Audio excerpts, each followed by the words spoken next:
एक बंदे ने मुझसे कल सवाल पूछा था, एक मिडिल क्लास बंदा था, उसने पूछा था भैया मेरी सैलरी 30,000 है, क्या 15 साल में मैं 1 करोड़ बना सकता हूं? ये पॉसिबल है या नहीं? मुझे कितना इन्वेस्ट करना पड़ेगा? क्या एजम्पशन लेके चले? क्योंकि जो 1 करोड़ है ना भाई साहब, ये ऐसा साइकोलॉजिकल फिगर है, मिडिल क्लास की बात कर रहा हूं। अगर उनके पास मान लो अगर 1 करोड़ आ जाए तो वही सोच सकते हैं शायद मुझे अब ज्यादा पैसे के लिए काम नहीं करना, मैं थोड़ा फाइनेंशियल फ्री के स्टेप पे एक आगे बढ़ चुका हूं। वरना बहुत सारे ऐसे लोग हैं जिनके लिए 10 लाख भी बहुत ज्यादा है और बहुत सारे ऐसे लोग हैं जिनके लिए 100 करोड़ भी कम है। तो भाई साहब अगर आपकी सैलरी भी 30,000 या उसके आसपास है ना, तो ये बहुत अच्छी फाइनेंशियल वीडियो हो सकती है एजुकेशन वाली, जिसमें हम देखेंगे बजटिंग प्लस इन्वेस्टमेंट, पूरा प्रैक्टिकल कैलकुलेशन देखेंगे, सेबी एमफी की तहत की क्या एजम्पशन लेके चले, क्या क्या ऑप्शन हो सकते हैं, सारे एग्जांपल देखेंगे। देखिए बहुत ही रियलिस्टिक कैलकुलेशन है, कोई मिसलीडिंग मिस इंफॉर्मेशन नहीं, बहुत अच्छी वीडियो आपके लिए साबित हो सकती है, देखना जरूर। तो सबसे पहले हम देखते हैं 30,000 का बजटिंग कैलकुलेशन। तो हम दो सिनेरियो लेके चल रहे हैं, दो व्यक्ति लेके चल रहे हैं। सबसे पहले है राम और दूसरा है श्याम। राम जिसके पास लाइबिलिटीज है, श्याम जिसके पास ज्यादा लाइबिलिटीज। लाइबिलिटीज मतलब क्या? देखो यार, मिडिल क्लास में ऐसी बहुत सारी चीजें होती है कि अगर मैं 30,000 रुपए महीना कमा रहा हूं तो घर की ईएमआई भी मुझे देनी, रेंट भी देना, किराना भी देना, मेडिकल, यूटिलिटीज, फीस वगैरह सब। तो जितना भी इनकम आती है उसमें से मैक्सिमम एक्सपेंस चला जाता है, तो बहुत कम ही सेविंग हो पाती या फिर इन्वेस्टमेंट हो पाती। दूसरा वो बंदा होता है जिसके पास ज्यादा लाइबिलिटीज नहीं है, जैसे कि उदाहरण के तौर पर मैं, अगर मैं मिडिल क्लास का हूं तो अभी मेरे पिताजी है, ठीक, वही घर की किराना, रेंट, ईएमआई, मेडिकल सब भरते, तो मुझे ज्यादा घर पे खर्चा नहीं, मेरे पास ज्यादा लाइबिलिटीज नहीं, तो शायद मैं जो लाइबिलिटीज व्यक्ति उसके मुकाबले थोड़ा ज्यादा इन्वेस्ट कर सकता हूं। तो दो सिनेरियो हो सकते हैं और यही होते हैं और कुछ भी नहीं, या तो पूरा खर्चा मुझे ही देना, या मेरे अभी पिताजी है, या मैं सोर्स ऑफ इनकम दूसरा है, खेती बाड़ी है, जिससे मेरे घर के खर्चे दब जाते। तो हम क्या मान के चले? देखो यार, बजटिंग है ना, उसका एक गोल्डन रूल होता है, ठीक, ये थोड़ा सा फ्लेक्सिबल होता है, आप आपके हिसाब से चेंज कर सकते हैं, बट माना जाता है कि 50, 30, 20, ठीक, जो भी आपकी इनकम है उसके 3 टुकड़े कर लो, 50, 30, 20, ठीक। 50% जो मानते हैं वो कहलाती है नीड, 30% कहलाती है वांट और 20% कहलाती है वो सेविंग। ये कोई फिक्स नहीं है ना, हर किसी की इनकम और लाइबिलिटीज जो लाइफस्टाइल है उस हिसाब से चेंजेस हो सकता है। नीड्स में आता भाई साहब 50% जो भी आप कमाते हो उसका 50% रेंट या फिर ईएमआई, फूड, ग्रोसरीज, यूटिलिटीज जैसे कि इलेक्ट्रिसिटी बिल हो गए या इंटरनेट हो गया, गैस कनेक्शन हो गया, जो भी महीने का जो आपके एक्सपेंस है, ठीक, वो 30% होता है वांट, जिसमें आता है महीने का 30% जो भी आप कमाते हो उसका, जिसके अंदर आता है entertainment, travel, shopping, eating out, hobbies. देखो यार, फाइनेंशियल लाइफ अपनी जगह, पर्सनल लाइफ अपनी जगह, ठीक, भविष्य में सेविंग के लिए हम आज है ना उसको भी इंजॉय करना जरूरी, क्योंकि लाइफ का भरोसा नहीं है। इसलिए अगर आपकी शादी हो चुकी है तो कुछ इंटरटेनमेंट्स वगैरह, बाहर बच्चों के साथ घूमना, कुछ शॉपिंग, या हफ्ते में एक बार कुछ चौपाटी वगैरह चले गए ना, ये भी जरूरी है। और अगर आप सिंगल हो तो भी हर कोई ये एंटरटेनमेंट, थोड़ा सा पर्सनल एंजॉयमेंट करता ही है। तो 30% उसके लिए मान के चला, ठीक। 20% जोड़ते हम सेविंग में, जो भी कमाते हैं उसका, जिसमें आ जाता है हेल्थ इंश्योरेंस, लाइफ इंश्योरेंस। मैंने सेविंग में ही डाला है, रीजन बताऊंगा क्यों। उसके साथ में इमरजेंसी फंड होना जरूरी है, और सेविंग के अंदर एक पार्ट होता है भाई साहब इन्वेस्टिंग, जिसको हमने इक्विटी एसआईपी के रूप में जोड़ा, ठीक है। तो यहां पर अगर आपकी 30,000 सैलरी मान लो तो उसका 50% कितना होता है? 15,000, ठीक, जो कि नीड्स कहलाएगा। 30% कहलाता है वांट्स 9,000 और 20% कहलाता है भाई साहब 6,000 जो कि सेविंग है। तो अगर आपकी 30,000 सैलरी है ना भाई साहब, तो 30,000 में 15,000 में ही आपको रेंट, फूड, ग्रोसरी, यूटिलिटीज में एडजस्ट करना पड़ेगा। हाँ, थोड़ा कुछ कम ज्यादा हो तो आप कुछ जो वांट्स अपने उसमें से ले सकते हो, बट वो कहते हैं ना कि भाई साहब हाथी पालोगे तो हाथी वाला खर्चा लगेगा, और एक कुत्ता पालोगे, डॉग पालोगे तो उसका उतना खर्चा लगेगा, ठीक है। तो बहुत सारे लोग ऐसे रहते हैं जिनकी सैलरी 30,000 रहते हैं, लेकिन खर्चे अगर वो 25-30,000 कर देंगे तो ये बैड प्रैक्टिस होती है, बुरी फाइनेंशियल प्लानिंग होती है।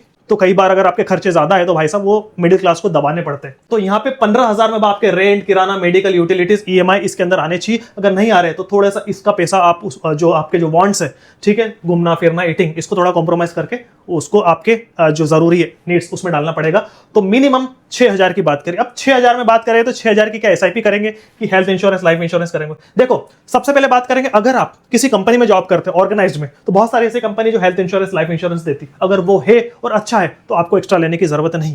और अगर आप जॉब नहीं करते हो, बिजनेस करते हो, तो एक सरकार की स्कीम आती है प्रधानमंत्री जीवन ज्योति बीमा और एक प्रधानमंत्री सुरक्षा बीमा योजना। 2-2 लाख का बेसिक होता है, एक 20 रुपए साल की ईएमआई, साल की ईएमआई है, और एक करीबन 430 के आसपास, तो करीबन 400-450 के आसपास सरकारी स्कीम है जिसमें 2-2 लाख का हो जाता है बीमा। तो वो तो सभी के पास होना चाहिए। दूसरा, अगर आपकी ट्रैवलिंग का जॉब है कि बहुत ज्यादा ट्रैवल करते हो, बाइक से, कार से जाते हो, तो कम से कम आपका एक एक्सीडेंटल इंश्योरेंस 20 लाख का होना चाहिए, जिसकी ईएमआई साल का जो प्रीमियम आती है करीबन 1,000 रुपए के आसपास आती है। आप फोन पे या कहीं से भी ले सकते हैं, कुछ कम ज्यादा हो जाए 50-100, लेकिन हाँ वो हो सकती है। तो अगर आप ऑर्गेनाइज सेक्टर से हो तो कोई दिक्कत नहीं, और अनऑर्गेनाइज सेक्टर से हो, खुद का हो, तो कम से कम सरकारी की जो बेसिक वाली इंश्योरेंस है वो तो होना ही चाहिए, कम से कम 2 से 2-4 लाख रुपए मिल जाए। और अगर आप ट्रैवल करते हो, हर कोई ले सकता है। पर्सनल एक्सीडेंट इंश्योरेंस 20 लाख का मिल सकता है, 1,000 के आसपास का, कहीं से भी ले सकते हो आप, ऑनलाइन, फोन पे वगैरह कहीं से भी ले सकते हो। दूसरा, इमरजेंसी फंड की बात करें तो भाई साहब इमरजेंसी फंड में कहते हैं कि जरूरी नहीं कि हर बार मेडिकल की इमरजेंसी हो, वो तो रहती है, पर उसके अलावा भी घर में परिवार में बहुत बड़ा परिवार है, जीवन समाज है, तो कुछ ना कुछ जरूरत पड़ सकती। तो कहा जाता है इमरजेंसी फंड में 2-4-6 महीने का खर्चा होना चाहिए। तो 3 महीने का खर्चा मतलब अगर देखें 15,000 रुपए, मान लीजिए अगर जॉब चले गए तो 3-4 महीने में आदमी कुछ ना कुछ उठापटक कर ही लेता है, जॉब ढूंढने की कोशिश कर ही लेता है। तो 3 महीने का देखा जाए तो 15 या 45, तो करीबन 50,000 के आसपास आपको अलग से रखना है। वो चाहे तो एफडी में रखिए या फिर लिक्विड फंड में रखिए। उसके बाद आता है इन्वेस्टमेंट। तो मान के चलते कि भाई साहब 6,000 रुपए एक बंदा एसआईपी करना चाहिए, करता होगा, और अगर उसके पास कोई ज्यादा लाइबिलिटीज नहीं है तो 6,000 से बढ़ा के वो 8-10 हजार भी कर सकता है। और वो व्यक्ति कि भैया ठीक है मैं 9,000 रुपए इतना ज्यादा घूमता फिरता नहीं हूं, तो 1,000-2,000 यहां से भी निकाल के डाल सकता हूं। कुल मिला के 6,000 से लेके 7-8-9 या मैक्सिमम 10,000 तक कर सकता है। और अगर सिंगल बंदा है तो 15 तक भी कर सकता है, अगर उसके ऊपर लाइबिलिटीज नहीं है तो ये देखा हमने बजटिंग हर किसी को अलग अलग होता है, बट मैंने एक टेंटेटिव बता दिया कि इस हिसाब से बजटिंग कर सकते हो तो अच्छा जीवन चलता है। अब बात आती है कि इन्वेस्टमेंट की, भाई साहब अगर मैं 6,000 रुपए से लेकर 8,000 या 10,000 रुपए महीने की एसआईपी करूं तो क्या 15 साल में 1 करोड़ बनने की संभावना है? हम कितना एजम्पशन मान के चले, सीएजीआर, एक्सआईआर, हम क्या एज्यूम करके चले? तो सेबी एमफी का कहना है कि अगर आपको एज्यूम करना ही है, एक प्रिडिक्शन करना है, तो आप मिनिमम एजम्पशन डबल डिजिट लेके चल सकते हो, 10, 11, 12 के आसपास, ठीक इसके आसपास लेके चल सकते हो।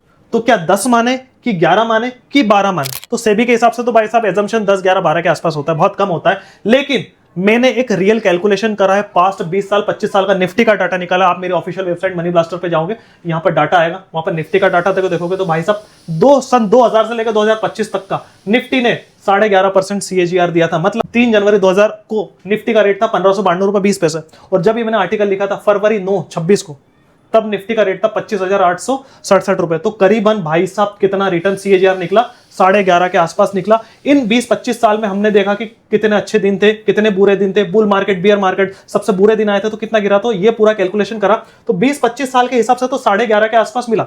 अब हमको करना है इन्वेस्टमेंट किसी म्यूचुअल फंड में। तो चलिए म्यूचुअल फंड के एक्टिव फंड का देखता है कि पास्ट में 5-10 साल में कितना दिया गया, क्योंकि हमको 15 साल का एजम्पशन लेके चल रहे हैं, एग्जांपल लेके चल रहे हैं। तो सबसे पहले देखते हैं हम लार्ज कैप। तो ये आपके सामने लिस्ट आ रही है लार्ज कैप म्यूचुअल फंड की, पास्ट 10 साल के रिटर्न जिसमें दिया था निप्पॉन, आईसीआईसीआई, केनरा, इन्वेस्ट को, ये सारे पास्ट है ना, आप मनी कंट्रोल की साइड में देख सकते हो। 10/4/2026 तक देखिए 18, 16, 14, 18, 15, 12, 15, 14, 17 इतने सीएजीआर दिए थे। और 5 साल की बात करें तो भाई साहब 11, 12, 13, 14, 15 के आसपास पास्ट में दिया था। वही बात करें भाई साहब मिड कैप की पिछले 10 साल 5 साल की बात करें तो एडलवाइस, निप्पॉन, इन्वेस्को, कोटेक, ये पूरा डाटा आ रहा है 10/4/2026 तक। इनके रिटर्न पास्ट के देखे गए 26, 27, 25, 22, 21, 25 तक सीएजीआर। तो बहुत सारे लोग क्या ये देख के एजम्पशन कर लेते कि 25% देता, नहीं साहब, पास्ट में भले ही दिया होगा, फ्यूचर की कोई गारंटी नहीं होती। पिछले 10 साल के स्मॉल कैप की बात करें तो आपके सामने आ रहे बंधन, ITI, Mahindra, Invesco, DSP, Sundaram, LIC वगैरह, यूटीआई, जितने भी नाम आ रहे हैं आपके सामने, इनके रिटर्न देखें तो आप 20 है, 21 है,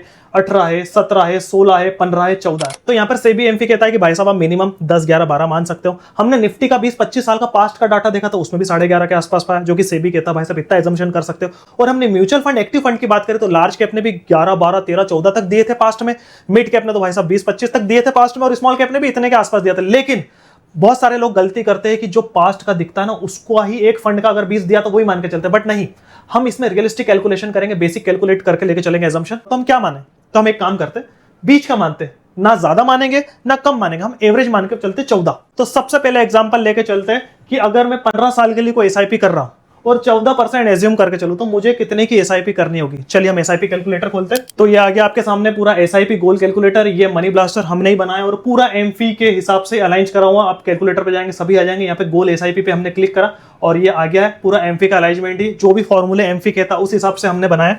तो यहाँ पर आप डालेंगे 1 करोड़ 15 साल, और चलिए अगर हम 12% मान के चलते, वैसे तो हम 14 एज्यूम करके चल रहे हैं, लेकिन अगर 12 मान के चले तो कितने की एसआईपी करनी पड़ेगी, तो संभावना हो सकती है। तो भाई साहब 20,000 रुपये महीने की अगर कोई एसआईपी करेगा तो शायद संभावना होगी कि 1 करोड़ 15 साल में बन जाए। पर दिक्कत ये है कि सैलरी 30,000 है, तो बहुत ज्यादा इंपॉसिबल है। मतलब इंपॉसिबल तो नहीं है, बट हाँ ये एक्सपेंसिव इतना हो जाएगा कि शायद कोई एक रियलिस्टिक इन्वेस्टमेंट इतना हो ना पाए। तो चलिए हम अगर 14% लेके चले तो क्या 14% में क्या, तो 14% में भाई साहब 16,500 की अगर कोई बंदा एसआईपी करेगा 15 साल तक, और अगर हम 14% एज्यूम लेके चले तो संभावना हो सकती है। लेकिन वही बात कि भाई साहब जो 16,500 है वो बहुत ज्यादा अमाउंट है, 16,500। तो ये उनके लिए हो सकती है जिनके ऊपर लाइबिलिटी नहीं, मतलब 30-40 हजार रुपए कमा रहा है लेकिन उसको घर का कोई खर्चा वगैरह नहीं, तो वो शायद सोच सकता है इतना ऊपर। बट अगर फैमिली डिपेंडेंट है लाइबिलिटी से तो शायद ये अमाउंट भी बहुत ज्यादा हो सकता है। अब देखते हैं दूसरा एग्जाम्पल कि भैया मैं इतनी एसआईपी तो नहीं कर सकता, इतना अमाउंट नहीं, क्योंकि बजट गड़बड़ा जाएगा। तो क्या करें, दूसरा एग्जांपल हो सकता है कि बहुत सारे ऐसे लोग हैं जिनके पास इनहेरिटेंस का कुछ पैसा होता है, मतलब विरासत में मिलता है, या तो कुछ जमीन बिकी होगी, या फिर घर में कुछ बंटवारे में कुछ पैसा होगा, या कुछ एफडी होगी। तो मैं ऐसा कुछ ऑप्शन हो सकता है कि मैं कुछ लमसम लगा दूं और बेसिक जो आप मान रहे हो 6,000 रुपये महीना वही करूं। तो क्या ऐसा हो सकता है? तो चलिए, अगर कोई बंदा मान लीजिए 4 लाख रुपए का लमसम लगाता है एक साथ, ठीक है, एज्यूम कर लो, और वही बेसिक अगर 6,000 रुपये महीने की एसआईपी करता, तो क्या पॉसिबल है? तो लमसम 4 लाख डाल दिया, 6,000 की एसआईपी, 14% एज्यूम करके चला हमने एक्सपेक्टेड। 15 साल में देखे तो क्या बनेगा पैसा? 15 साल में 65 लाख रुपए, शायद नहीं। बट इसमें एक बहुत अच्छी बात है, अगर हम सिर्फ 12% का स्टेप अप कर दें, 12%, तो देखिए, हाँ, तो संभावना हो सकती है कि 1 करोड़ के आसपास बन जाए। 97 लाख बन रहा है, ठीक है, 15 नहीं 16 17 में 1-2 साल आगे पीछे। अब हम जो रिटर्न परसेंटेज है वो एज्यूम करके चल रहे, तो थोड़ा सा साल भी एज्यूम करके चल रहे कि 1-2 साल आगे पीछे हो सकता है। तो ये 12% का स्टेप अप इसलिए लेके चला क्योंकि बहुत सारे लोग हैं और रियलिस्टिक कैलकुलेशन है कि हर साल कुछ ना कुछ इंक्रीमेंट होता है, चाहे प्राइवेट जॉब हो या गवर्नमेंट जॉब हो। तो 12% का इंक्रीमेंट मान के चला तो पहले साल 6,000 रुपए की एसआईपी करेगा, दूसरे साल 6,000 का 12%, तो ऐसे ऐसे करते रहेंगे। मतलब उसकी अगर सैलरी बढ़ेगी तो अगर वो इन्वेस्टमेंट में भी स्टेप अप करेगा तो संभावना हो सकती है कि शायद 1 करोड़ के आसपास बन जाए। तीसरा एग्जांपल कि भैया मैं स्टेप अप नहीं चाहता हूं, मैं नहीं चाहता हूं कि हर साल 12% बढ़ाऊं, क्या मालूम भविष्य में मेरे पे इनकम आए या नहीं आए, मैं सिर्फ 6,000 ही रखना चाहता हूं, सिर्फ 6,000, ठीक, मुझे मेरे पास थोड़ा बड़ा लमसम अमाउंट है वो मैं रख सकता हूं। एज्यूम करके 10 लाख कर दिया, 6,000 की एसआईपी कर रहा हूं, कोई स्टेप अप नहीं, 14% रिटर्न 15 साल के लिए, तो देखिए, तो 1 लाख बनने की संभावना हो सकती है, बशर्ते उसको लमसम अमाउंट थोड़ा ज्यादा रखना पड़ेगा। चौथा एग्जांपल जो मुझे पसंद आया, ठीक है, वो लोग जो जॉब करते हैं या फिर बिजनेस करते हैं और उनका ठीक ठाक चल रहा है, हर साल कुछ ना कुछ इंक्रीमेंट होता है, तो चलिए उनके लिए अगर देखते हैं कि भाई साहब अगर वो 6,000 नहीं 7,000 की एसआईपी करता, ठीक है, बहुत सारे ऐसे लोग हैं जिनकी लाइबिलिटीज कम है, जिन्होंने थोड़ा बॉन्ड्स जो जरूरत है ख्वाहिश, उनको मार के अगर 1,000 इसमें बढ़ा दी, ठीक है, और लमसम वो ना 10 करता, 4 ही करता, प्लस 10% का स्टेप अप करता, तो क्या पॉसिबिलिटी हो सकती है? मतलब हमने मान के चला कि 4 लाख बेसिक इन्वेस्टमेंट लमसम, और अगर कोई 7,000 की एसआईपी करता और सिर्फ 10% का स्टेप अप करता, मतलब पहले साल 7,000, दूसरे साल 7,700, मतलब वो 700 बढ़ता रहता, और रिटर्न हमने 14% वही एजम्पशन मान के चला और 15 साल तक, तो मैच्योरिटी वैल्यू हो सकती शायद 1 करोड़ संभावना। तो पहला कोई अगर 16,500 के एसआईपी करेगा और 14% एज्यूम करे तो शायद 1 करोड़ बन जाए, लेकिन बहुत ज्यादा अमाउंट होता है। दूसरा, किसी के पास अगर कुछ बेसिक अमाउंट है, इनहेरिटेंस का पैसा है, 4 लाख इन्वेस्ट कर दे और 6,000 की एसआईपी करे और 12% का स्टेप अप करे, तो संभावना है कि शायद 14, 15, 16 साल में बन जाए। तीसरा एग्जांपल, वो लोग जिनके पास कोई स्टेप अप नहीं कर रहे, सिर्फ 6,000 की एसआईपी कर रहे और अगर लमसम पैसा ज्यादा है तो संभावना है कि 1 करोड़ बन जाए। और चौथा जो मुझे पसंद है कि भाई साहब वही हमने 15 साल और 14% एज्यूम करके चला और एसआईपी सिर्फ 1,000 बढ़े प्लस सिर्फ 10% का स्टेप अप करे और लमसम 4 लाख लगाए, तो संभावना है कि शायद 1 करोड़ बन जाए। तो ये 4 रियलिस्टिक एग्जांपल है जो कि हमने एजम्पशन लेके चले बेसिक, थोड़ा हमने पास्ट के हिसाब से 1% और एज्यूम करके लग गया। लेकिन वो बंदा कहता है कि नहीं भैया मेरे पास तो ना 16,000 है, ना 6,000 है, ना 7 लाख है, 10 लाख है, कुछ भी नहीं है, मैं सिर्फ 1,000-2,000 की करता हूं, तो क्या उससे पॉसिबल है? तो नहीं भाई साहब, ऐसा नहीं हो सकता है कि 1,000-2,000 रुपए की एसआईपी आप करो और 15 साल में 1 करोड़ बन जाए। ये मिसलीडिंग है, मिस इंफॉर्मेशन है, रियलिस्टिक कैलकुलेशन नहीं है। ये वही हो सकता है कि भाई साहब आपने कहीं दूसरे मिसलीडिंग या कुछ दूसरे लोगों से सुन लिया कि भैया इस फंड ने ना 25% दिया था, तो 2,000 की करेगा तो बन जाएगा, तो भाई साहब नहीं, पास्ट में दिया होगा, भविष्य में कोई गारंटी नहीं है। और हमारा future financial planning hypothetical case से नहीं चलती, एजम्पशन भी रियलिस्टिक होना चाहिए, जो कि एमफी से भी कहता है उस हिसाब से। तो अगर आप 50-30-20 का अगर बजटिंग रूल फॉलो करते तो 20% सेविंग के हिसाब से 6,000 से लेकर 8,000 एसआईपी होती, तो वो लोग जिनकी लाइबिलिटीज नहीं है तो वो थोड़ा सा सेविंग में एसआईपी बढ़ा सकते, तो शायद संभावना हो कि गोल पूरे हो जाए। और अगर वो जिनके नीड्स ही ज्यादा है, जिन्होंने पहाड़ इतने बांध के रखे, घुंघरू इतने बांध के रखे, खर्चे इतने बांध के रखे, भाई साहब मैं आपको झूठा दिलासा नहीं दूंगा, एसआईपी कम से कम 6 से 8,000 की होगी, प्लस कुछ लमसम होगा और हम 14% एज्यूम करके चले, तभी 1 करोड़ बनने की संभावना है, वरना नहीं है। तो देखिए, इस वीडियो बनाने का मकसद मेरा ये नहीं था कि अगर आपकी 30,000 सैलरी है तो इतना करोगे तो संभावना होगी कि 15 साल में 1 करोड़ बन जाए, नहीं। मेरा इस वीडियो को बनाने का मकसद सिर्फ इतना था, जो मिडिल क्लास है, जिसकी सैलरी 10,000, 15,000, 20,000, 25,000 है, तो सबसे पहले वो बजटिंग सीखे कि भाई साहब घर में पैसा आ रहा है, कैश फ्लो कैसे घुमाए।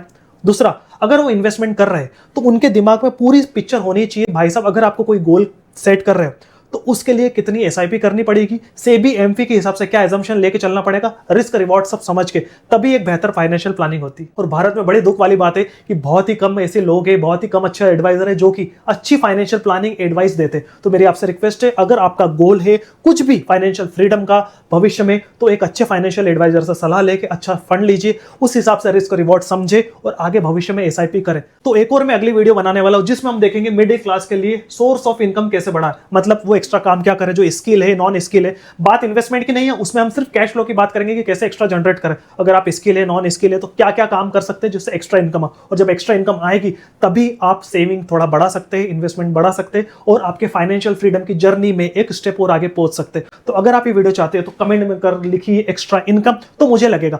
और आपसे एक रिक्वेस्ट है, ये वीडियो देखने के बाद आपको जो भी अच्छा लगा हो या बुरा लगा हो नीचे कमेंट जरूर करिए। हो सकता हो कि मुझसे कुछ गलती हो गई हो, बट मैंने रियलिस्टिक तौर पे एजम्पशन लेके आपको financial freedom, financial planning awareness देने की कोशिश करी है। और अभी तक आपने हमारे व्हाट्सएप ग्रुप, टेलीग्राम ग्रुप को ज्वाइन नहीं करा तो नीचे लिंक है। और मैं आशा करता हूं कि ये आइडिया आपको समझ में आया हो, इस हिसाब से आप आपकी भविष्य की बेहतर फाइनेंशियल प्लानिंग करें। सब्सक्राइब करें, जल्द ही नेक्स्ट वीडियो मिलेंगे, तब तक के लिए bye bye, thank you very much.